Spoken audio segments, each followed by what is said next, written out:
сега Даксун. Палсо центриране в наказателното поле и това е един на това за Татарно на Локомотив Пловдив.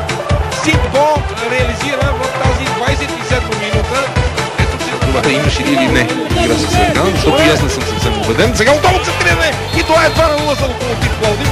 Какво става на стадиона в квартал Лазур? Димитър Илиев, капитана на Локомотив, този път ликува без статични положения в рамките на 3 минути и 2-0 за отбора на Локомотив Пловдив. Страхотен шок за домакините. Не вярвам някой да очаква това, но отново поредна много груба грешка на първия корнер мина някакси безобидно. Това най-вероятно при спабрените на Черноморец. Вижте сега какво стана. Центриране на близката града. Успя да отклони там топката. Никога не съществуваше.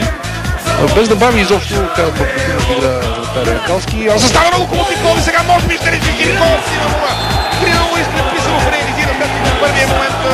Владислав Стоянов успя да отрази удара на Димитър Илиев. Топката попадна в Искрен Писаров и той безмилостно е забоден в горния ляв ъгъл. 3-0 за Локомотив Пловдив. Какъв направо невероятен резултат.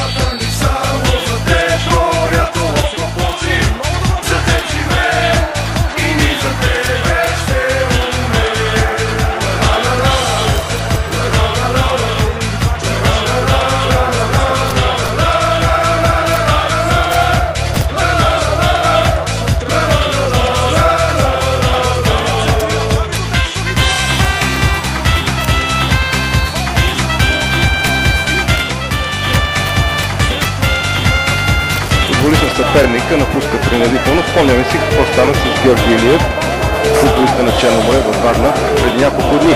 Центриране! Дани Кики и това е 1-0 за Локомотив Пловдив.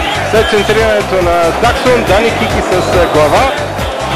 Говорихме преди малко, уважаеми зрители, за това каква златна резерва се оказа Дани Кики за своя отбор. Изяви на вратаря на Славия в началото на пролета. Даксон се засилва. Шут на Даксон и това е 2-1. Евертон. Хубаво центриране на Евертон и това е 1-0 за състава на Локомотив Пловдив. Павле Делибачич се възползва. Данов. Великолепна игра на Дани Кики. Продължава той да дриблира. Делибачич на ръба на засадата. Заферов спира временно атаката, но топката стига до Даксон. Това никак не е безопасно. Даксон търси позиция на стрелба. Удар на Даксон! И това е 2-1 за Локомотив Пловдив. Казах ви, че никак не е безопасно това влизане на Даксон да силва в наказателното поле. Великолепен филм. Просто се виждаше как той си търси позиция на стрелба. В средата, след като неговия сънародник Евертон излезе. Мечечията с топката, центрира към Делибачич. Там Чолович излиза Делибачич и това е 1-0.